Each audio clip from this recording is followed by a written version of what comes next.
Hi guys, it don scatter for social media as angry youths in Kano State stoned Muhammadu Buhari helicopter, shouting Bazama Ye, which means we will not do again. And many people was asking, what is that they will not do again? Guys, watch this video and hear what our great analyst has to say, and don't forget to share your thoughts with us.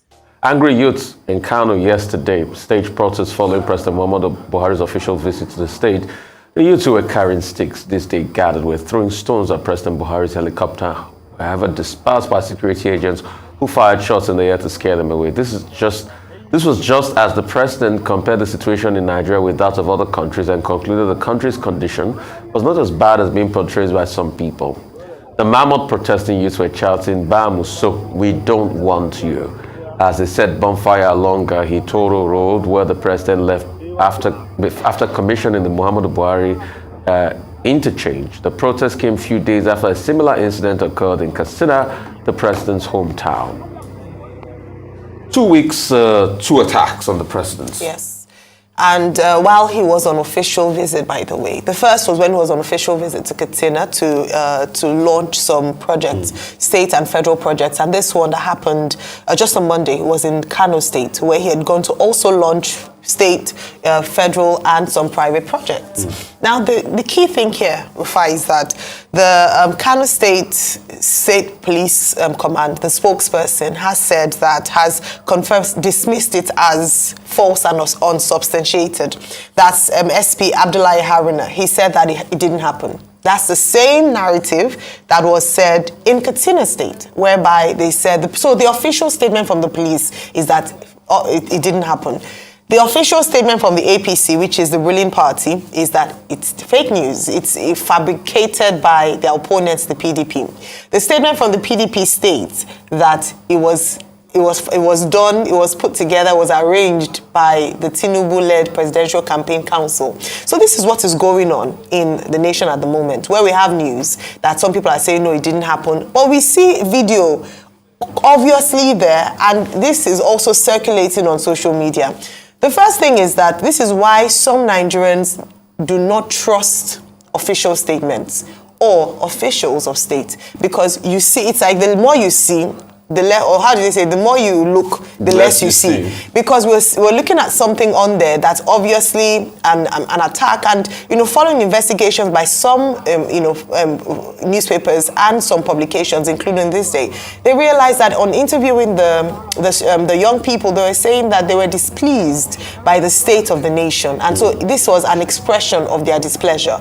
This is condemnable on every level, whether they're confirming it or not confirming it.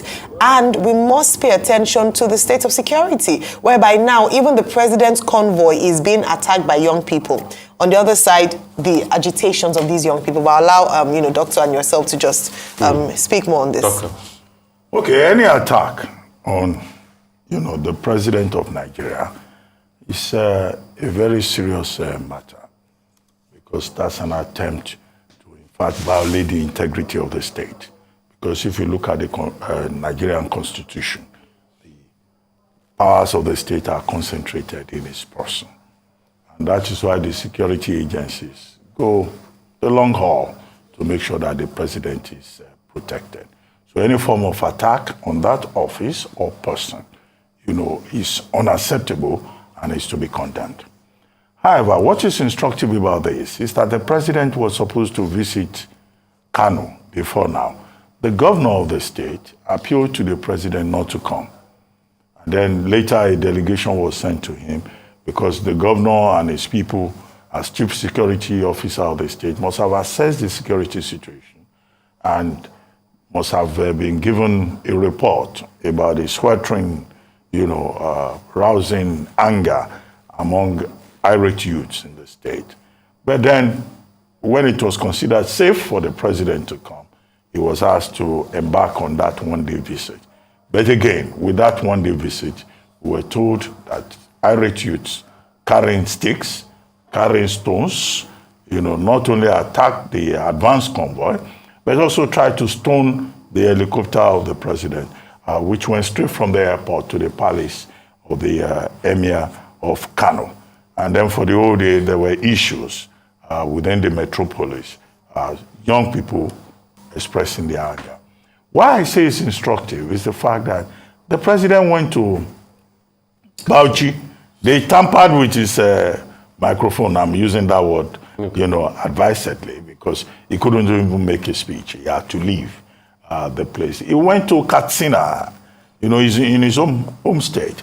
There were irate youths stoning, state vehicles. And now in Kano, the president was also reportedly stoned yesterday. Okay, where's that myth about Buhari as a cult figure in the northern part of Nigeria? That's the question to ask. Is that being eroded? That's the big question. And is this angst that we see among northern youths, is this something beyond the redenomination, redesign of the Naira? Is this something that you could stretch and say is a comment on the performance of the Buhari administration? Because I always say it here and elsewhere, that a political leader likes to be loved. Love is the oxygen that propels political leaders. And then to go to your own constituency and to have stones being thrown at you, not flowers, then of course that should be disturbing. So, but it's good that the security agencies, the security agents on duty were able to contain the situation, and that we have not had any report of any major untoward development arising therefrom. Well, but this is not new. Let me balance it.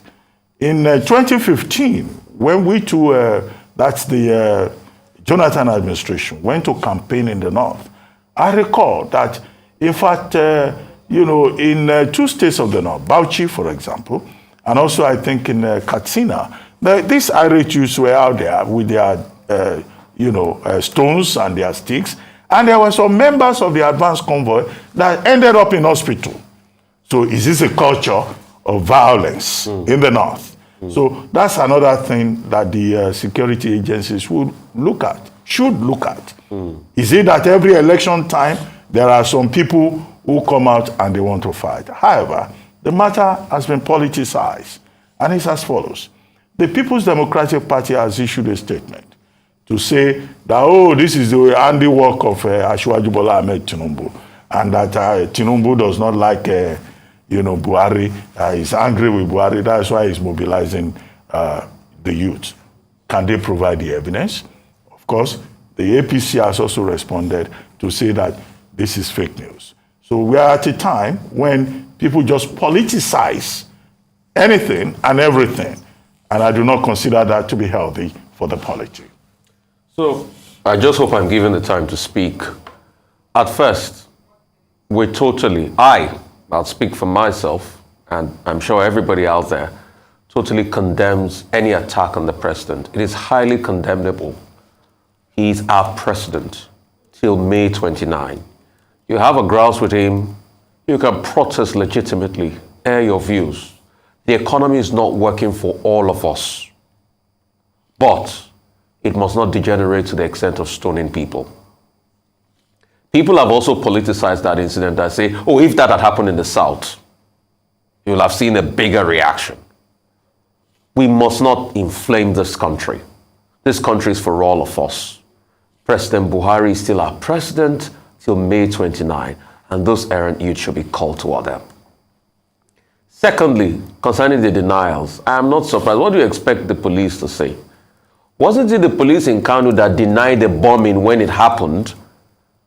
And 2 days after, the DSS said the police was lying, that they actually saw people, they caught people that drove with bombs into Kano. We interviewed the police spokesperson from Kano on this same show, and he denied.